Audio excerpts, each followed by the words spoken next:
should start with a caveat. While I work for JuliaHub now, my views are my own and don't represent those of JuliaHub as a company. All right, so what I'll be talking about is decidable subtyping of existential types in the Julia language. To begin with, I'll show you a real bug report.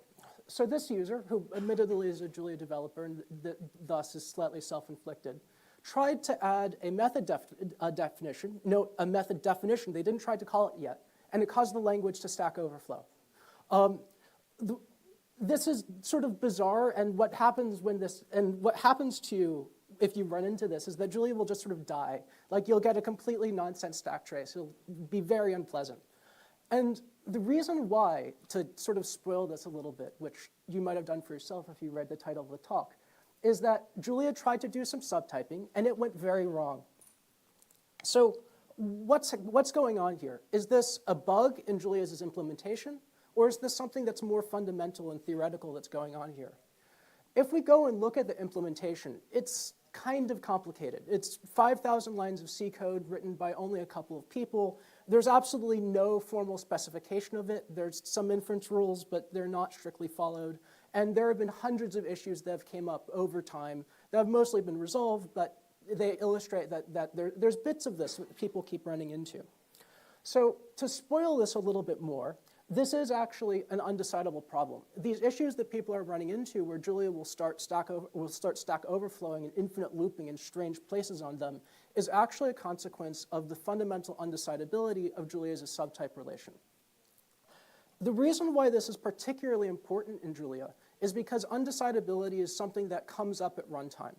The challenge is that Julia is an untyped language and thus is resolving subtyping queries as a part of its dynamics. When you make a function call in Julia, it can be invoking subtyping. When you define a new method definition, like I showed earlier, subtyping. When you write to a mutable field, if Julia wasn't able to type in for it, more subtyping. And even when it's JIT compiling, Julia is doing subtyping. And if you run into one of these infinite loops, if you run into one of these degenerate cases, it can suddenly crash on you in confusing and unpredictable ways. And your dependencies can bring this in on you. It's just an unpleasant experience all around. So the key insight that I'm going to talk about in the rest of this presentation is how we can take the sort of larger undecidable language of types in Julia, identify a restricted type grammar of it that we can show as decidable, and then give a formal guarantee that you're always, or it would be better to say, and give a decision procedure for which we can show subtyping. The key question, let's see, right. So for the rest of this, to outline the rest of this talk, our type language, the type language that we describe is a little bit more restricted from the full family of Julia types. We missed out on a couple of features that aren't strictly necessary here, like distributivity of tuples and unions, nominal subtyping relations, and the diagonal rule. If you're interested in the details of these, please see our paper. In terms of the technical details, what we do is we present a declarative formalism of subtyping in Julia. We then extend this declarative formalism of subtyping in Julia, which has an explicit transitivity rule, to an invertible one that bakes in the transitivity into the subtyping relation. This was quite hard to show decidability properties. We did this because it was quite hard to show decidability properties about the declarative version because we constantly had to be reasoning about whether transitivity would apply in a given case. We then prove undecidability of this invertible version, and by the relation backwards, we're then able to show that the general subtyping in Julia is undecidable. Then we identify the stratification of Julia's type language that I mentioned earlier, restricting the grammar of types that is allowed to one that is decidable. We describe stratified invertible subtyping for the subset of types. And then finally, we describe our algorithm for deciding subtyping in this restricted language.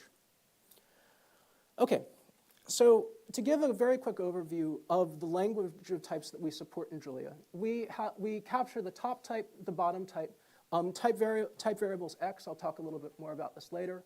Tuple types, invariant constructors. So the broad takeaway here is that if we're doing subtyping of these, all of the types have to be equivalent to each other. Again, I'll talk about this more later. Union types, and this sort of nasty existential thing that I want to focus on in more detail. What's going on here when we write this type is that it corresponds to this generic union. What I'm saying here is that we have this type variable x that needs to be a subtype of the upper bound and a supertype of the lower bound. The denotation of this type then is the set of all types formed by substituting x for some valid instantiation of that, some sigma x here that satisfies the subtype relation. The challenge that this begets is that an algorithm for deciding subtyping in this setting needs to find some satisfying instantiation here. This is taken from our declarative calculus, and we have to come up with this sigma x from somewhere. This is challenging for a decision procedure for subtyping because sometimes it can be tricky. This is also where the undecidability comes from. The way that we show the undecidability of subtyping in Julia is by reduction from system f sub p. What we do is we take a subtyping judgment in system f sub p, which is universally quantified, and then translate it through, and then provide a covariant translation to an existentially quantified version in our Julia subtyping relation. We're then able to show that the Julia subtyping relation holds if and only if the relation in system f sub p holds, and therefore, if we were to hypothetically have a decision procedure for subtyping in generic Julia types, we would therefore have a decision procedure for subtyping in system f sub p. We know by Pierce's work that system f sub p is undecidable, so therefore subtyping in Julia is undecidable, both for a restricted language and for the broader language of types in Julia. Now, the translation that we define for terms in system f sub p to Julia's judgments does not actually use the entire language of types that I described earlier. The sets of types that it uses are the bottom type, type variables, invariant constructors, and that nasty existential case. What's going on here is that we're relying very strongly on the impredicativity of existential quantification in Julia. What's essentially happening with this translation is that we're slipping in an existentially quantified, an existential type term into what this variable has to be instantiated with, and then it's sort of snowballing downhill from there. The problem that we run into then is that we can't just knock off impredicative existentials from Julia. They do actually appear in Julia code. As an example, where this starts to show up is that Julia has lots of sort of predicative-looking typed method declarations, like here with VCAT. This feels like this should only be instantiated in a predicative sense, in that we might have adjoints of int over vector of int. And we write this in our calculus in this form with a top-level universal quantifier. The problem is that Julia developers will frequently also use these types to describe heterogeneous data. To do this, they'll use a nested existential binding where we're saying that this is a vector of vectors of any type. So this vector could contain both a vector of int and a vector of string and a vector of char, etc. This nested existential binding, if we then check subtyping, can then flow up to that top level variable, requiring us that we instantiate that type variable with this existential, thus forming the basis for this undecidability. In this particular case, though, we observe that we can represent this particular use case with a different kind of more restricted existential type, use site variants, akin to Java wildcards. This version with the wildcard represents the same set of types as the version with the unrestricted existential types that I showed above. Our key observation then is that we can combine these top-level existential bindings, like this X here, with use site variants that's in nested locations to restrict impredicative existential types to a set that's still useful, which I'll talk about in a little bit, but we're able to show decidability for. This brings me to our core type stratification. The way that we stratify Julia types is into method signatures and value types. Method signatures consist of tuples, of top-level existential bindings, unions, and the bottom type. Critically, we do not allow these method signature types to recursively appear inside of the argument positions for the signature, as well as in the bounds for the existential quantification. Instead, these locations are inhabited by our value form, which consists of a more extensive grammar. But importantly, we restrict the value type instances, the invariant constructors and value type instances to only be quantified over using use site variants. You're not allowed to have arbitrary existential variables appear in these invariant constructors. Then only these top-level signatures are introducing what we refer to as flexible variables, variables that we have to deal with in our ensuing constraint solving step. Once all of these flexible variables are then handled at this sort of top level, subtyping then becomes a lot simpler, avoiding the nasty constraints that led to non-termination. Notably, not all Julia types can be stratified. For example, here I have a vector of dictionaries that have the same key and value type. This can't be represented in this form because this requires that the instantiations of the dictionary are coupled to one another. In our restricted form, these use site variances are unrelated to one another. The closest that you could get is a dictionary of keys that were subtype of something, but that's the best we can do here. I'll talk a little bit later about the practicality of this restriction. Now, coming back to the outline, we use the stratification to define a decision procedure for our stratified type language. Our procedure builds and resolves simpler constraints compared to what generalized Julia would do, giving us our decidability guarantee. I'll first walk through an example derivation from our algorithmic relation, then cover sort of a high-level overview of how the algorithm operates. Here, what I'm trying to do is check if a dict from strings to ints is an instance of the polymorphic type, describing dicts of any consistent key type to some heterogeneous instance of num value. So for example, this could also be a dict of strings and union of int and float. The type on the right here, written in the form that I described earlier, is equivalent to this existentially quantified version in base Julia types. What's happening here is that we're replacing this flexible variable v that we would have to deal with during constraint solving with this use site variance form. The way that our algorithm proceeds is by breaking down the existential on the right into something that we'll have to solve, and then checking subtyping of the two dict types. The value position is easy to check because of our simplification. All we have to do is sort of do the textbook check to make sure that the subtype relation holds in each direction, because this is an invariant position.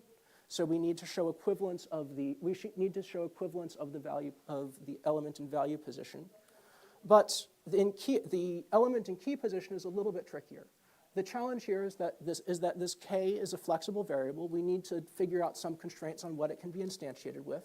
And we do this by when we check to see if k is a subtype of string, generating the constraint that k is a subtype of string, obviously, and the opposite case as well. We then combine these constraints together. We then union them to produce a set of constraints that are necessary to be satisfied for the relation to hold. And then we check to make sure that they're sane and consistent using another judgment. The way that this judgment proceeds is just by ensuring that all of the lower bounds that we've discovered on the flexible variable are subtypes of the upper bounds that we've discovered. So in this instance, that string is a subtype of string, which trivially holds. The critical thing that our algorithm exploits is that these constraints that we built up over time, because of the structural restrictions that we put on the types, are free from flexible variables. We'll never end up checking that k is a subtype of v or vice versa. As a result, this constraint resolution process won't produce additional constraints on flexible variables, thereby preventing us from having potential cyclic dependencies between the instantiations of flexible variables. To provide a more comprehensive overview of our algorithmic subtyping relation, and for more details, you'll need to check out our paper, we start with signature subtyping, so subtyping of method signatures, from which we proceed by unpacking existentials on the left-hand side, and then pulling the existential quantifications on the right-hand side off until we're left with some base value type tau. So the existentials on the right become flexible variables that we'll need to instantiate later. We then collect up all of the constraints that are begotten by the subtyping relation that we're checking on those flexible variables that we've discovered, and then pass that off to the constraint resolution mechanism I described on the previous slide. The constraint resolution mechanism then relies on value type subtyping, which cannot depend on producing constraints in order to resolve a judgment, ensuring that it terminates. To evaluate the practicality of this restriction that I've described, we evaluated it over a corpus of packages consisting of all publicly available Julia packages. This has 9,000 packages in it, comprising about 16.5 million lines of code. The way that we did this is we parsed all of these Julia files using the Julia parser. We extracted the type annotations and type declarations from this, identifying 2.2 million types. We processed these according to the type language that I described earlier. Types that we could not parse consisted mostly of types that were built using metaprogramming, so our static analyzer wasn't able to figure out what those variables would be instantiated with. Of the types that were partially processed, those consisted of types that did not fully conform to our restricted language, so for example, ones that required the diagonal rule to resolve. And 2.25 million of these types were fully processed by our approach. Of the types that we analyzed, we identified 4 types in our corpus that did not satisfy the stratified restriction. So, in summary, what we did is we described a declarative subtyping relation for a large subset of Julia types. We then proved that this subtyping relation, and by extension Julia's own subtyping, is undecidable by reduction from system F sub p. We then identified a practical stratified subset of Julia's type language and defined a decision procedure for subtyping in this subset. Finally, we performed a corpus analysis over all publicly available Julia packages to show that our restriction is practical for almost all Julia programs. Okay, thank you very much.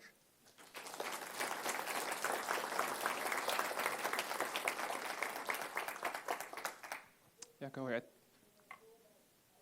Hey there, nice to meet you. I'm Alessandro, and I work a lot with Julia, so I'm really interested in your work. I was already following Jan's works. And congratulations, because that's a huge amount of work. And my question is mostly related to how the Julia type inference is done, right? So it's done in C, it's a huge file, and it's really hard to read. And this work is really nice, and it gives some theory in order to improve that. So do you see any foreseeable plans in the future to actually rewrite, for example, that type inference using your algorithm? Do you have a fork of the Julia compiler? So we don't have our own implementation of the subtyping algorithm. The other thing that I would say is that Julia's type inference algorithm is still a lot more complicated yet than subtyping. While you could use our algorithm to back type inference in Julia, it would be a lot of work to formally describe and prove correct that Julia's current type inference is actually safe. I think that a project that would be really interesting for the Julia community going forward would be rewriting Julia's type inferencer in Julia, and I think that that's something that's becoming more possible as time goes on. But currently, that's not something that, as far as I'm aware, is actively being worked on. Yeah, there's not much programming language, practical work done. And my second question, if you want to catch up later, maybe, I'd be curious about what these 4 types were that you weren't able to resolve. Absolutely. We list all of them in the paper as well. Oh, yeah, okay. Thank you. Okay. Any other questions? Okay, let's thank Ben again.